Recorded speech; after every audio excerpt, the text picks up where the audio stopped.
Good morning, everybody. Welcome to the Weekend Zone. So from what we heard in the comments, you guys do actually go to the bathroom while you're watching this. So I hope you guys are enjoying that moment right now. Everything's coming out nice and, no, Britt,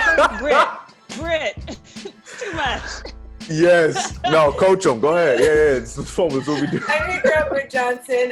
While you're there, you can follow me on social media at irreverent Johnson. It's your boy Chris. You can find me everywhere at CK2K. I'm Jackie Ray. Wait till you're done and follow me at JRay the Fanatic. Jackie, don't lose this opportunity. I'm saying. They concentrate the best. They're paying attention. Right. They're really listening. Yeah, but they could be like, shit else to do. Literally. But they could be in a moment where they're concentrating on something flowing and they hit the wrong subscribe button or something. I don't know. All right, guys, we're going to get into these honorable mentions because I got some good ones for you guys today. So this first one, let's just call these queens like the GOATs right now because they're from it's a softball team in Houston, and they're called Scrapyard, Fastpitch, and from their Twitter page, their coach posted, "Hey, Donald Trump, pro fast pitch being played live. Everyone respecting the flag." And it's a picture of all of them, with standing for the national anthem, right? Well, that did not go over like the coach thought it was going to go over because the team all quit. The whole entire team quit. So one of the players responded saying, on Twitter, "We might be standing in this photo, but we sure as hell aren't standing for this. I'm embarrassed, I'm heartbroken, I'm disgusted. I will never be associated with your organization again. Black Lives Matter. The tone deafness is unbelievable." Another teammate said, "We are done. We don't support this, tolerate this, or stand by this in any way. I will not represent this organization and am absolutely heartbroken by this statement, especially for our Black athletes. Unacceptable." They basically all posted like a black screen that says, "We're done and this is not us," and all this kind of stuff. But the whole entire team quit. Chris. That's dope. I love it. Think about this. Nah, I love it. I love it, and they all in solidarity too. I'm all for that. That's really cool. Really cool. I need the NFL to pay attention though, because look what can happen when the team sticks together in its entirety. Hint, NFL. Right. Because the two tweets I read were from white teammates. I know there's black teammates on the team, but the white girls were like, "Hell to the nah, we ain't playing this." And they all kind of stuck together. I thought it was so dope. Speaking of teammates, somebody named Jamal Adams would like to join my Dallas Cowboys as a safety. But Jamal, I have one question for you. Can you do this? Roll the tape.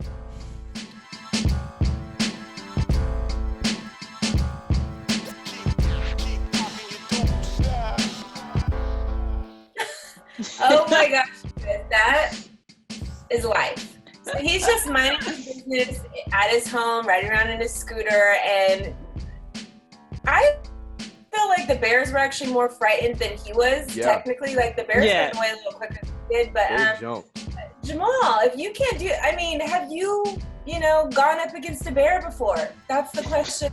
Because if you want to join my Dallas Cowboys, you got to beat Clinton Dix out of his position, and he just went up against some bears right here. Right. When he posted on his Instagram, he said, "I play D, gotta be ready to go. A little high on my flip turn, but the drive was there. I ain't know how many there was." You gotta be ready. He stayed ready in that moment. It was late at night. He was just scooting along on his property. Like, that was so funny. But he lost his food.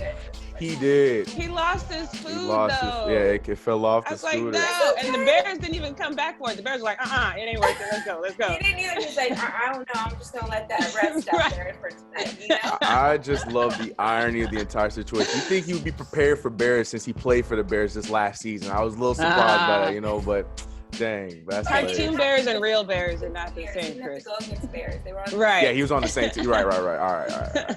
His practices were kind of soft. I get it. Question, though. This is an important question, guys. What animal do you guys think you could take on if you had to go against an animal? Oh, no. Because we're talking real hardcore sports news, guys. Okay, so I mean, I kind of the dog. Pigeon, y'all. I'm not even gonna lie. Like birds scare me. Like don't try to have a bird come flying around I can't do it. So here's a funny story though. I was at Starbucks one day and an albino pigeon landed on my arm and just chilled there for like 20 minutes. And you it was just me. Let it sit there. Because he was chilling. He was like, "How you doing?" And so I gave him like a piece of my bread. He ate it and he was looking at me like he was like, "Okay." You feel like a falconer? Cool. Like you I felt like I was the pigeon whisperer. So I was like, "This works." You know Home Alone too? That the lady with all the birds that comes right. And just sits on her. Nah, see, I don't want that power. Mm-hmm. I don't so know which take on a pigeon. I don't know which animal I could take. Going again? I don't know which animal I could take, but I know which animal I do not want to take. I have a very bad fear of monkeys. I hate monkeys. It trails all the way back to my childhood when a monkey scared me in the Central Park Zoo, and I can't. And ever since then, I've not been cool with monkeys. So I know I could definitely not take. Did it throw poop at you? I was gonna say, no, that's look, one thing I could there's think. this short story. There was this. I'll say it because it's his fault. There's this stupid fat kid to my right. We were next to. Back then, the bars were like this far apart, so like they could come through and grab you and whatnot. And this stupid kid was standing next to me, throwing peanuts at the monkeys. And then I was there looking at him. He's there laughing, poking fun. And then this monkey jumps right on the thing right in front of me. I'm not looking at it. I look back and he starts yelling in my face. I fall back. And my dad laughs at me when I fall back. I'm like, yeah, so I've been scarred ever since. I hate I would have too. That's funny, I Chris. don't think we had a video of that moment. I'm glad we didn't. I'm glad we didn't. I'll take my dad's laughter over a video. That's fine. Oh, that's a problem. Oh my goodness. Yeah, luckily on that note, I have a quick trash talk because LeBron James and Jalen and Jacoby they're not buying what's going on with the whole news situation with Bubba Wallace and NASCAR. I mean, not that they're not buying it, they still believe that regardless of the timing of when the news was up and all that it's still, regardless, it's still a hate crime for a rope to be tied as perfectly as it was into a noose, regardless of the situation. LeBron James echoed a video by Jacoby on Jalen and Jacoby saying facts, no question about it. The video he is responding to was this one right here. I don't know why they don't consider it a crime, but either way, it's still hate. And yes, it probably wasn't there specifically for Bubba Wallace because allegedly we didn't know what garage he was going to be in, but it doesn't make it better that it's been there for a year. But then they try to spin it as, oh, this is just how they tied the knot as they pulled down the garage. And so clearly other people have seen it over that period of time. And it doesn't make it even better that it was 2019 or 1959 for anybody to have to show up to work and see a noose readily available. So I mean, that's the point. Yeah, the point of the matter is basically Jacoby's just saying that regardless of when it was, how it happened, the fact of the matter is you saw the pictures. The pictures came out and it was still tied up into a noose. I don't care if the dude that did it. Yeah, I don't care if the dude that did it was a Boy Scout. I don't care how he knows all the knots in the book or whatever. The fact of the matter was it was still tied in the noose. And in 2020 or even 2019, whenever it went up, I don't understand why that knot is so important to pulling and pushing and pulling a garage door.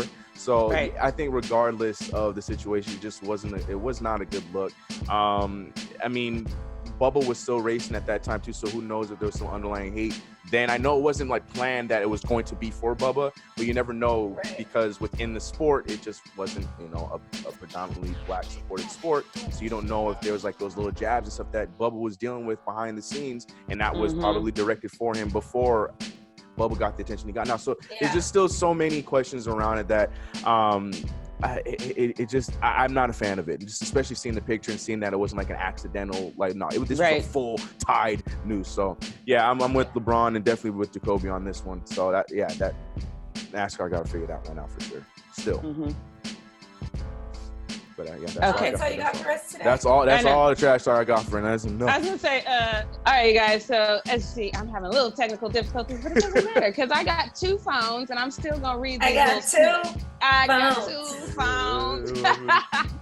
So I'm still gonna read these little raggedy snapbacks y'all been doing. They're snapping again. Damn. They snapping again.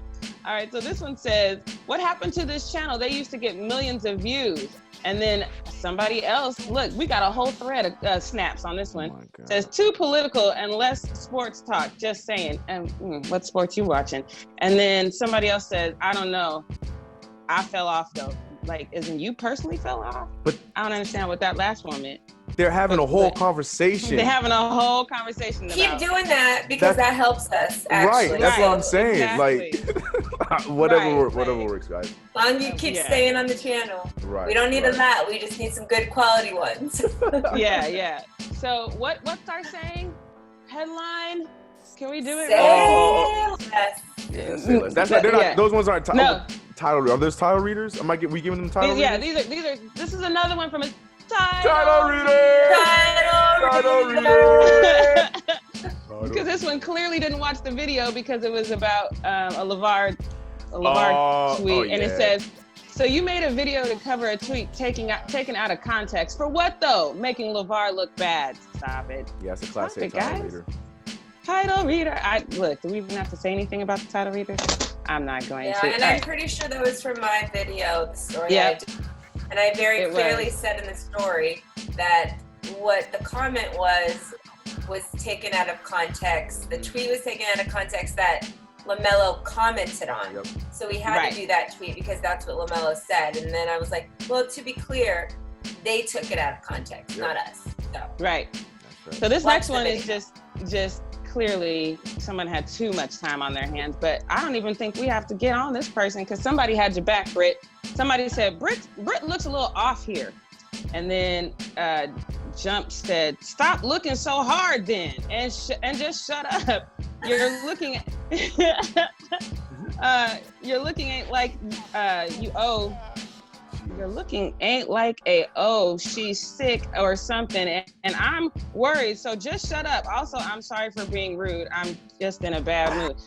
Can y'all please spell? That was hard for me to read. I need y'all to get it together. You know my back? Yeah. Do it in like a way where I can read it, you know? And do it with confidence. Snapped off and then apologize. Like, stop looking so hard. Sorry, that's so mean. Yeah, I'm sorry. I'm having a bad day. I'm so sorry. Just stick with this here, okay? And then this one is from another. Most of these are from somebody who doesn't even have a picture anyway. But this one says, "Channel is so dead." But how are you finding us if we dead though? How are you winding up here if we dead? I need someone to explain that to me. Yeah. And I can't explain this enough. There's not sports happening right now. Like, it's just not happening. Like, even actually, I mean, technically, this is would be our slow season anyway because sports would have been all the way over. Draft was yesterday. So, every summer the Fumble always gets slow because sports die down. Right now, there are no sports, so I don't know how many times we have to tell you guys that. Right. Maybe we should send out a memo. Maybe that should be our title for every video.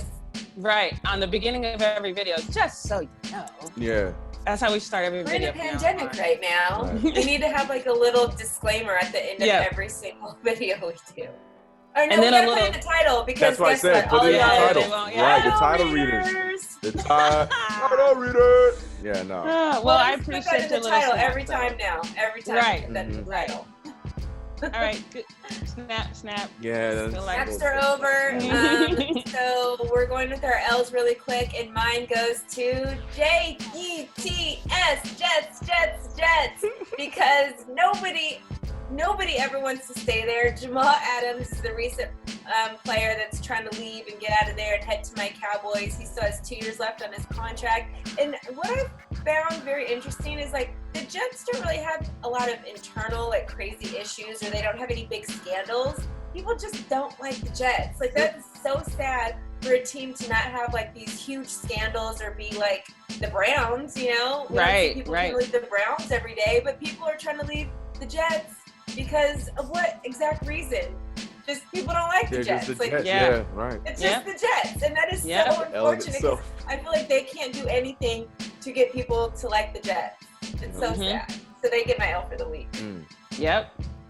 My L is a simple one because I'm not buying it, and you know what? I'm all for change and I'm all for progression, but at the same time, I'm still very upset with this organization, and this goes to the San Francisco 49ers for attempting to let this Black Lives Matter flag flow on their stadium in an attempt to try and act like they care all of a sudden about the movement when you were the team that blackballed the initial athlete that was trying to peacefully protest what was going on that we're still talking about to this day. So miss me with the attempt because I'm not there for it. It's fake and I'm not here for it. So you get my L still, even while trying to do something right, you still get L because it's not real. I'm not buying it. Yep.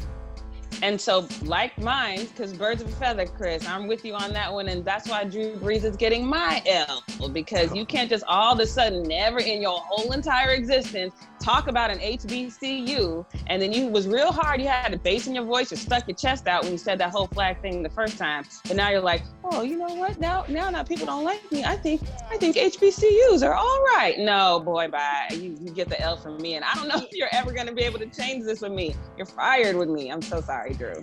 You know what I would like Drew Brees to do live on television on July 15th when this airs? Name 3 HBCUs. Oh. Just name 3 of them. See, Britt, you being me. I name one. Look, all he had to do was watch one episode of the Fumble this week, and you legit for real. had a shirt on that had. I'm saying. I did a whole episode about all the some top black athletes that went to HBCUs. So Drew, watch that video. Video before you decide to be a part of this Black Hall of Fame. So, right. Yeah, come on, man. That's all I gotta say, my guy. All right, guys. Well, thanks for tuning in to the Weekend Zone. We love y'all. Have fun this weekend. Do what you do. Wear a mask. Wash your hands. Social distance. Oh, can I do this on the phone? Oh, I can do it on the phone. With one hand. Hey, just like one that. hand. One hand. All right, guys. Tune in on Monday for the live 11 a.m. Pacific Standard Time, and we'll see y'all here next weekend. Bye.